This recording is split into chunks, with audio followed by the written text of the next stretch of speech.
Hello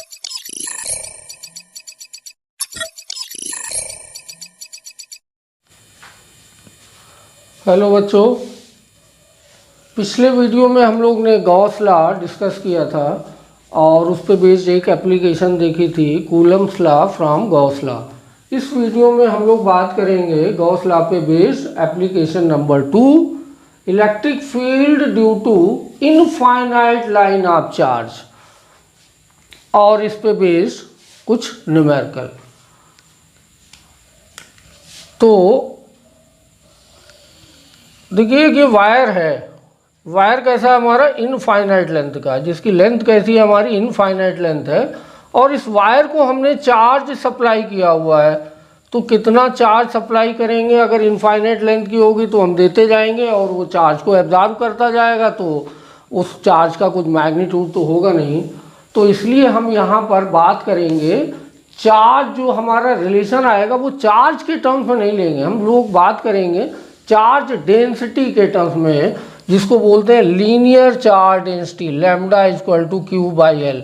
यानी per unit length पे देखेंगे कि कितना चार्ज है, यानी यूनिट लेंथ की बात कर लेंगे पूरे वायर की बजाय। तो क्वेश्चन हमारा ये है कि एक इनफाइनाइट लाइन चार्ज है और इस पे एक परपेंडिकुलर डिस्टेंस यानी आर डिस्टेंस पे एक पॉइंट P है where we have to find out electric field intensity। तो इस इलेक्ट्रिक फील्ड इंटेंसिटी का एक्सप्रेशन क्या होगा।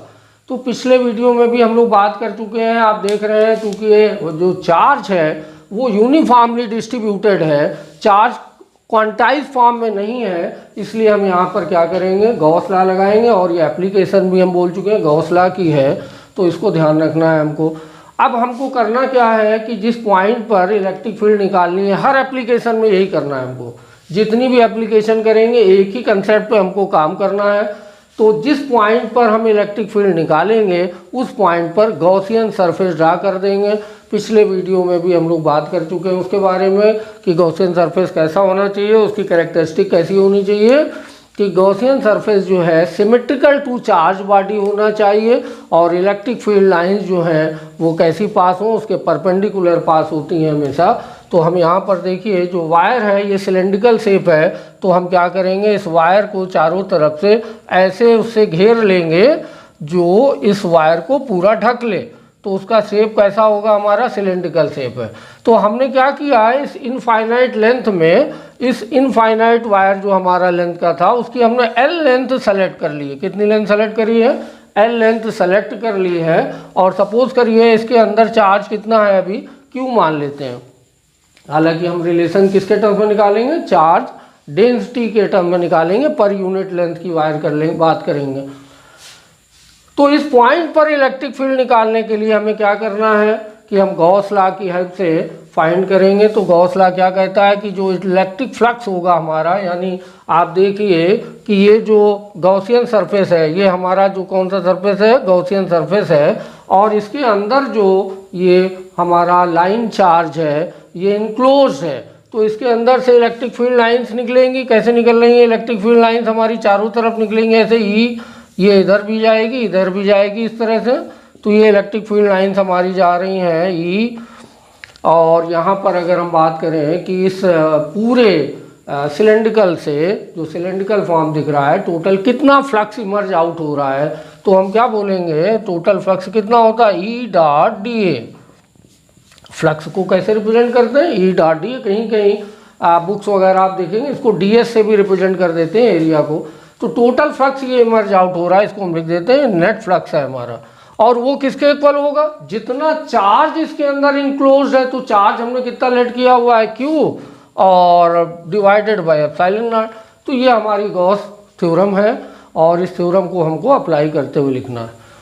तो अब देखिए जरा, जो नेट फ्लक्स हमारा इस सिलेंड्रिकल से पास हो रहा है, तो अगर हम देखें तो इसमें कितने सरफेसेज हैं, 3 सरफेस दिख रहे हैं। एक सरफेस ये है हमारा, दूसरा सरफेस ये है कर्व सरफेस, और तीसरा सरफेस ये हो गया। जैसे आप देख रहे हैं हमारे हाथ में ये पेन है, तो ये सिलेंड्रिकल फॉर्म में है। टोटल सरफेस कितने, एक ये सरफेस कर्व सरफेस, एक ये सरफेस और एक ये सरफेस। तो इस नेट फ्लक्स को हम कुछ ऐसे भी लिख सकते हैं, कैसे लिखते हैं, इंटीग्रल ई डॉट डी ए ये फ्लक्स हमने लिखा 1 का प्लस ई डॉट डी ए, फ्लक्स लिखा नंबर 2 सरफेस का, और फिर हमने क्या किया, ई डॉट डी ए लिखा फ्लक्स नंबर 3 का। फ्लक्स कैसी क्वांटिटी है, स्केलर है, तो हम तीनों को ऐसे ऐड कर सकते हैं। नेट फ्लक्स को हमने अलग अलग डिवाइड करके ऐसे लिख दिया, and this is equal to कितना, क्यू अपॉन एप्सिलॉन नॉट। अब इसको अगर हम स्केलर फॉर्म में लिखें तो कैसे होगा, E into D A cos theta, 1 वाला कास थीटा, यही लाइन इंपॉर्टेंट है, कास थीटा। इस 1 वाले सरफेस पे देखिए इलेक्ट्रिक फील्ड किधर जा रही है हमारी, टूवर्ड राइट जा रही है, और इस एरिया का अगर हम बात करें एलिमेंट्री पार्ट ले लें तो इसका जो डी ए है वो किधर जा रहा है, अपवर्ड डायरेक्शन में जा रहा है। दोनों के बीच में एंगल कितना है हमारा, 90 डिग्री। तो ये क्या होगा यहाँ पे, कास 90 प्लस इंटीग्रल 2 का लिखेंगे E dot D A, sorry E D A cos theta. Theta कितना है, अब इस सरफेस की बात करनी है नंबर 2 वाले की, तो इस सरफेस का हमने क्या किया, एलिमेंट्री सेक्शन ले लिया। इसका डी ए किधर गया, ये जा रहा है आउटवर्ड, लेना है हमको, क्लोज सरफेस है, और इसका भी डी ए किधर जो होगा, इलेक्ट्रिक फील्ड किधर है हमारी, आउटवर्ड है। इनके बीच एंगल कितना हो गया, 0, प्लस इंटीग्रल ई डॉट डी ए cos theta surface number 3। Theta कितना होगा इसमें, इलेक्ट्रिक फील्ड देखिए किधर है, आउटवर्ड है, आउटवर्ड है, टूवर्ड राइट जा रही है। इसका डी ए किधर वेक्टर जाएगा, डी ए डाउनवर्ड हो गया, एंगल कितना हो गया, 90 हो गया फर्स्ट की तरह। तो ये हमने लिखा cos 90 is equal to Q upon epsilon naught. cos 90, ये रिजल्ट देखिए कितना मिल गया हमको, 0, प्लस इसको हम कैसे लिखेंगे, ई बाहर हो गया, इंटीग्रल कितना है हमारा डी ए, और प्लस तीसरे वाले में cos 90, इसका भी 0 हो गया थर्ड का, और इज इक्वल टू है Q upon epsilon naught.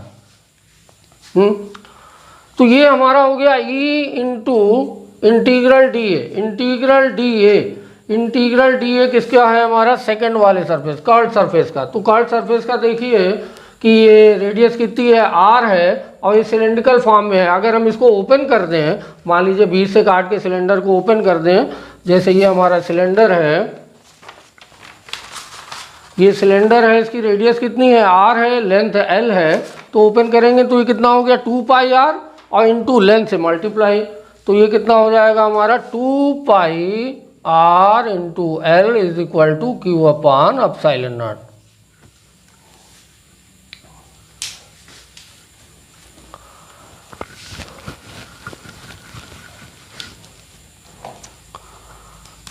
E into 2 pi r L is equal to Q upon epsilon naught.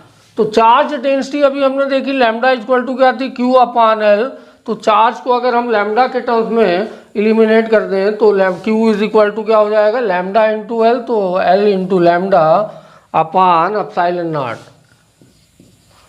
तो एल से एल कैंसिल आउट हो गया, ई इज इक्वल टू क्या आ गया, 1 अपॉन 2 पाई, इसको हम ऐसे लिख सकते हैं epsilon naught lambda by are.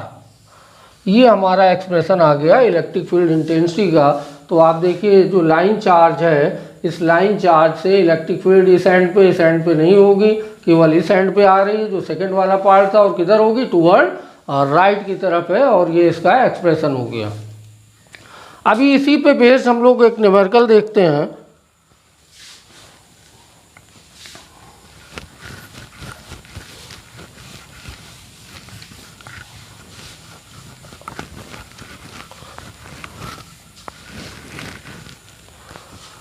मान लीजिए हमने बोला आपसे कि एक ये वायर है, इसको अभी डायग्राम हमने ऐसे हॉरिजॉन्टल ड्रा कर दिया, चार्ज वायर है, लीनियर चार्ज वायर है, इनफाइनाइट लेंथ का है, इनफाइनाइट लेंथ का है। वही सेम केस है, अभी हमने वायर को ऐसे हॉरिजॉन्टल शो कर दिया, और इसकी परपेंडिकुलर डिस्टेंस पे एक पॉइंट है P, एक पॉइंट है P सपोज करिए, और इसकी डिस्टेंस कितनी है 1 सेंटीमीटर।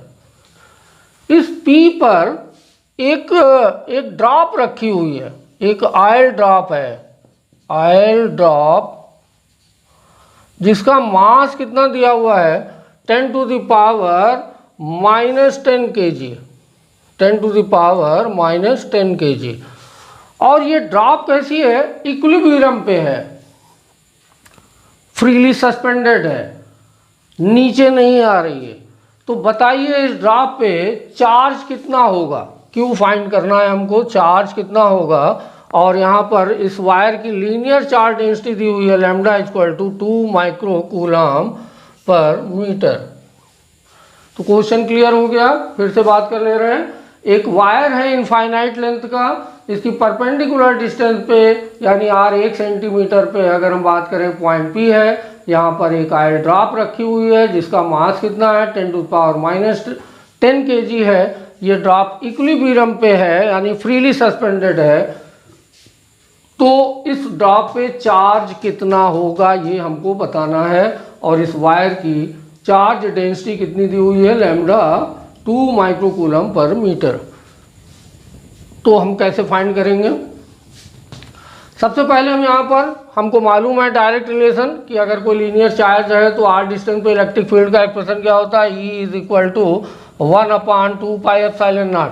तो 1/4 पाई एप्सिलॉन नॉट की वैल्यू कितनी होती है, 9 इंटू 10 टू द पावर 9 होती है। और 1/2 की कितनी हो जाएगी, 18 into 10 to the power 9। Lambda कितना आपको गिवन है, लैम्डा दिया हुआ है 2 माइक्रो कूलम यानी 2 into 10 to the power -6 divided by R कितना है 1 सेंटीमीटर है, बोले तो 0.01। तो इसको अगर हम सॉल्व कर लें तो ये हो जाएगी वैल्यू 18 टू जा 36 हो गया। और ये 2 जीरो आपके ऊपर आ गए, इंटू 10 टू द पावर कितना हुआ प्लस का 3, या हम इसको ऐसे लिख सकते हैं 3.6 into 10 to the power 123 10 to the power 6 newton per coulomb.